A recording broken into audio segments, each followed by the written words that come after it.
Merci de vous confier à Gueule Afrique Télévision, afin que vous puissiez être au parfum de l'actualité. Mesdames, Messieurs, bonjour chez vous et bienvenue à suivre la grande édition du journal des 13h. Et d'abord, les sommaires. La République du Rwanda a autorisé les passages des soldats de la communauté de développement de l'Afrique australe SADC, actuellement bloqués dans la ville de Goma en République démocratique du Congo pour les retours dans leurs pays respectifs. Toujours à la une, l'ancien président congolais Joseph Kabila Kabange se serait rendu à Goma, capitale du Nord Kivu. Selon des sources proches de l'ancien président Joseph Kabila. Kabila, installé en Afrique australe depuis 2024, avait annoncé son retour imminent dans une déclaration du 8 avril. Et puis en sport, le président de l'AS 20 Club, Amadou Diaby, a annoncé sa démission de ses fonctions au cours d'une conférence de presse tenue ce vendredi à Kinshasa. Les raisons de cette décision à suivre dans ce journal. Mesdames, Messieurs, pour le développement de ces titres et bien d'autres, installez-vous confortablement et bienvenue.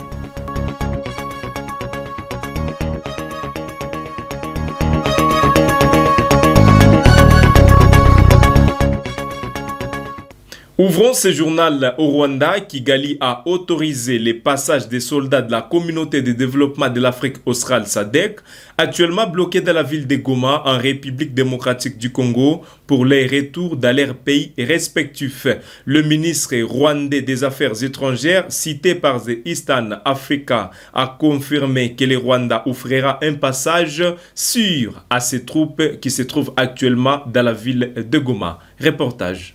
Le Rwanda ouvre ses frontières aux soldats de la communauté de développement de l'Afrique australe SADC, bloqués à Goma en République démocratique du Congo. Ces troupes, déployées pour lutter contre l'avancée du groupe rebelle M23, vont désormais regagner leurs pays respectifs via les territoires rwandais.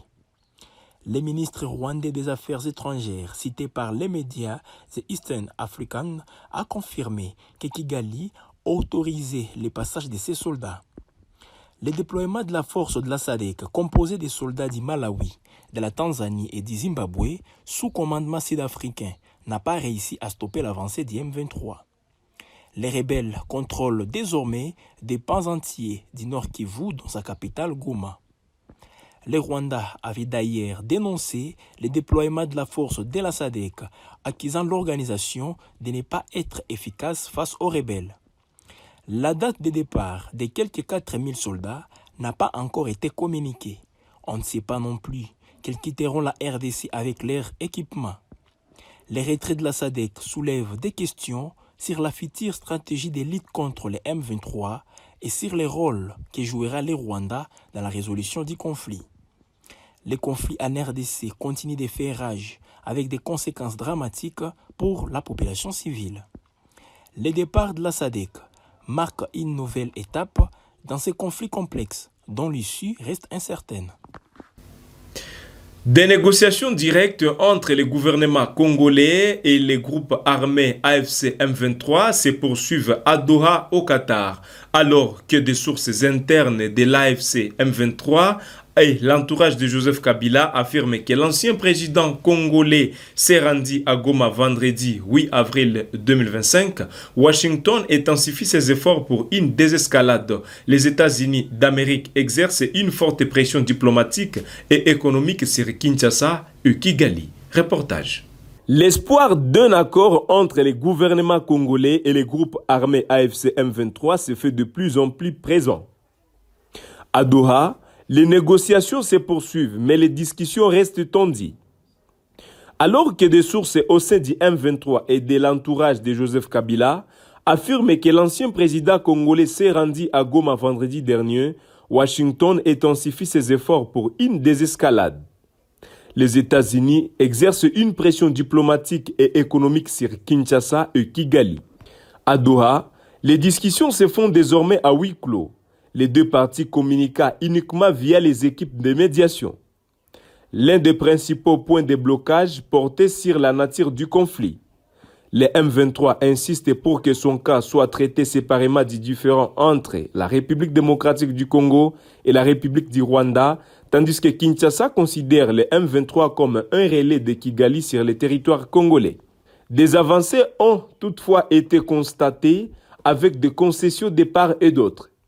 Un document commun est en préparation selon nos sources. Cependant, plusieurs questions restent en suspens. S'agira-t-il d'un simple rapport interne ou d'un communiqué final? Un accord de cessez-le-feu sera-t-il annoncé? Le contenu exact du texte est également en discussion. Kinshasa propose d'inclure une formule engageant les deux camps à appeler les autres groupes armés à rejoindre un cadre de cessation des hostilités. Enfin, les mesures de confiance à mettre en œuvre restent un point sensible. Ces mesures visent à concrétiser les engagements sur le terrain. C'est un processus fragile, mais toujours actif, note avec espoir un diplomate occidental. L'issue de ces négociations reste incertaine, mais les discussions à Doha offrent un mince espoir de résolution du conflit. Une nouvelle vague de violence armée dans les territoires de Massissi de la province du Nord Kivu a provoqué un déplacement massif des populations en seulement 48 heures entre mardi 8 et vendredi 11 avril. Au moins 77 178 personnes ont été contraintes de fuir leur foyer selon les données de la plateforme Etults. La situation humanitaire dans la région est préoccupante. Les déplacés manquent de nourriture, d'eau potable ainsi que d'abri. Des appels à l'aide humanitaire ont été lancés pour répondre aux besoins urgents de ces populations. Reportage. Le territoire de Massissi est à nouveau le théâtre de violents affrontements armés, forçant plus de 77 000 personnes à fuir leur foyer en seulement 48 heures. Selon les données de la plateforme Etults, cette nouvelle vague de violence a débuté mardi 8 avril et s'est intensifiée jusqu'au vendredi 11 avril 2025.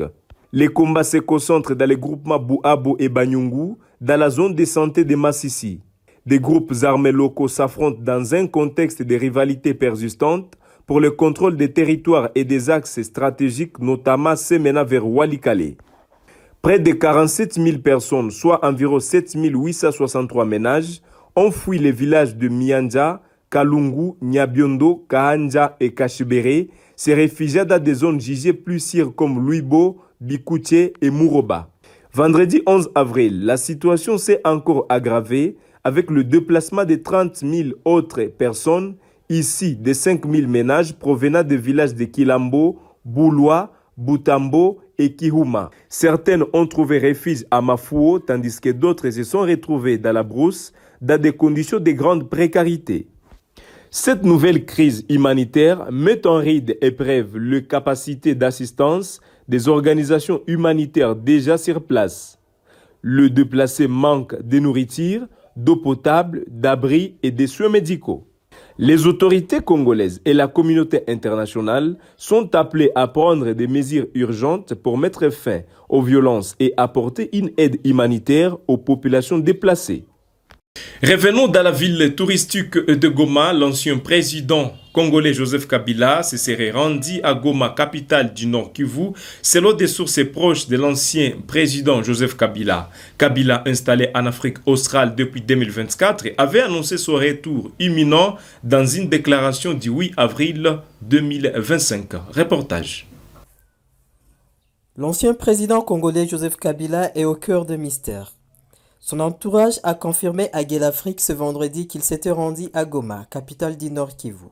Cependant, d'autres sources affirment l'avoir vu à Kigali, sans pouvoir confirmer s'il a franchi la frontière.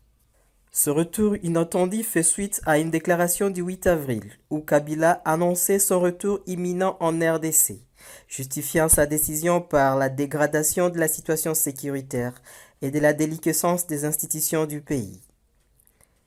Il avait alors déclaré vouloir commencer son retour par l'est du territoire, parce qu'il y a péril en l'eau de mer. Ce retour intervient dans un contexte de tensions accrues dans l'est du pays, où le FARDC affronte l'Alliance Fleuve Congo M23. Kabila, installé en Afrique australe depuis 2024, avait déjà rejeté en mars à Johannesburg les accusations le liant au M23, les qualifiant d'infondées. L'ancien président revient sur la scène politique alors que son parti, le PPRD, célèbre son 23e anniversaire avec l'ambition de relancer ses activités. 6 ans après la défaite à la présidentielle de 2018. Les tensions politiques restent vives. Jean-Pierre Bemba, ancien ministre de la Défense et vice-premier ministre, a récemment accusé Joseph Kabila d'être impliqué dans les violences armées, promettant de révéler de preuves. La situation reste floue. La présence de Kabila à Goma n'a pas été confirmée de manière indépendante et ses intentions restent à éclaircir. Ce retour pourrait relancer la tension politique en RDC, déjà fragilisée par la crise dans l'ouest du pays. Dans les mêmes registres, les notables et chefs de file de l'opposition politique non armée dans la province du Nord Kivu, Théo Binamungu a surpris tout le monde en adressant un message d'accueil chaleureux à l'ancien président Joseph Kabila lors de sa visite à Goma. Ce message qui semble paradoxal de la part d'un opposant a suscité de nombreuses réactions. Certains y voient un signe de propagandisme, d'autres un message ambigu. Nous vous proposons de suivre Théo Binamungu dans ses propos recueillis pour vous par votre rédaction. Nous venons de l'apprendre comme tout le monde que l'ancien président de la République démocratique du Congo séjourne déjà dans la ville. C'est chez lui, il est chez lui. Et il doit être très à l'aise parce que Goma a été toujours une ville préférée du président Joseph Kabila. Et là, il est entré dans la ville. Il a été déjà ovationné par une liesse de citoyens de Goma qui l'ont aperçu sur les artères de la ville de Goma. C'est déjà un très bon signe qu'il est reçu, il est accueilli. Et là, qu'il soit le bienvenu, qu'il se repose bien, c'est chez lui. Et comme il l'a fait si je ne me trompe pas, en novembre 1996, il était aussi entré à Goma par une révolution. Il vient d'arriver en pleine révolution. Les choses vont aller peut-être plutôt plus vite qu'en 1996, où la FDL a pris plus de 5 mois pour arriver à Kinshasa. Peut-être là, ça va peut-être raccourcir la durée. Et puis, on va aller doucement jusqu'à l'objectif. Merci, sénateur à vie. Merci, ex-président. Bienvenue à Goma. Vous êtes les bienvenus et vous êtes accueillis. Merci et très bon séjour. L'instabilité, dit-on, de change frappe durement le pouvoir d'achat des ménages dans la ville de Goma. La dépréciation de la monnaie locale, combinée à la fermeture des banques et au manque de liquidités, rend les produits de première nécessité inaccessibles pour de nombreux habitants de la ville de Goma. Reportage. L'instabilité du taux de change du dollar américain en francs congolais affecte gravement le pouvoir d'achat des ménages dans les zones occupées, notamment à Goma. La situation est exacerbée par le manque de liquidités, conséquence directe de la fermeture des banques. Les opérateurs économiques locaux dénoncent l'absence d'une autorité de régulation dans le secteur monétaire, ce qui entraîne une fluctuation arbitraire des taux de change. Le prix du dollar varie selon les services sollicités et la disponibilité des cash, pénalisant ainsi la population. À Goma, le taux de change du dollar est loin d'être uniforme. Par exemple, pour une facture d'électricité de 10 $, la SNEL applique un taux de 28 500 francs congolais, tandis que les opérateurs privés, Virunga et Sokode, exigent 32 000 francs. L'échangeur des monnaies pratique un taux de vente à 33 000 francs et un taux d'achat à 30 000 francs. Les frais scolaires sont fixés à 35 000 francs, tandis que les retraits via Mobile Money s'effectuent à 28 500. Face à ces disparités et à l'absence de contrôle officiel, la population exprime sa frustration et son désarroi. Où allons-nous finalement et qui fixe réellement les taux sur le marché? S'interroge une mère de famille, déplorant ces désordres qui aggravent la précarité des ménages. Exaspérée, la population hausse les taux sur les réseaux sociaux pour dénoncer cette situation économique chaotique. Elle appelle l'autorité de facto qui occupe Goma à agir pour stabiliser les marchés du taux d'échange et soulager les familles confrontées à une grande misère. Et pour finir, parlons sport. Dans la ville de Kinshasa, le président de l'ASV Club Amadou Diaby a annoncé sa démission de ses fonctions au cours d'une conférence de presse tenue ce vendredi dans la ville de Kinshasa. Les raisons de cette décision n'ont pas été dévoilées. L'annonce a surpris les supporters du V Club qui se demandent désormais qui prendra la tête de cette équipe. Il est dans ses propos recueillis pour vous par votre rédaction. Je ne peux pas accepter, je ne peux pas admettre que je puisse me battre, faire comme ça, trouver mes moyens pour mettre dans mon chère équipe que j'aime bien et qu'on envoie des gens pour m'insulter. Non, je n'accepterai pas. C'est pourquoi ce soir je vous appelle pour vous annoncer une nouvelle. Cette nouvelle est lourde et vivre parce que j'aime ce club. J'avais voulu que ce club aille loin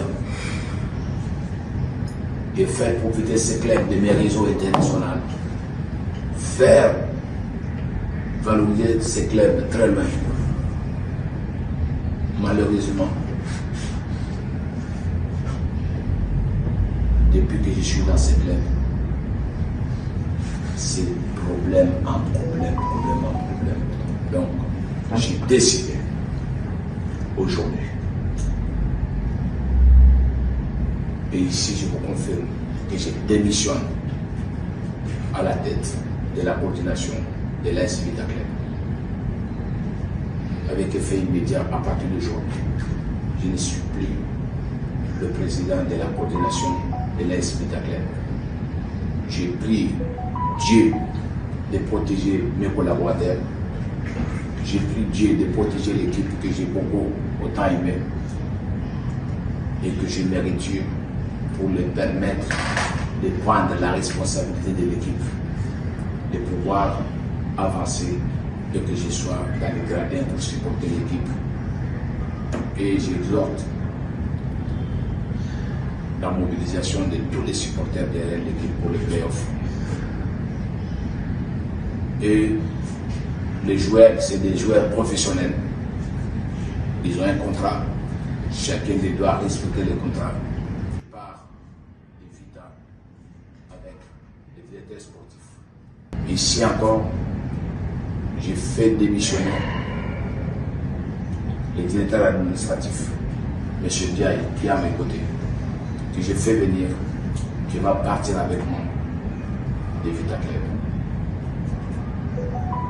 Je laisse les soins,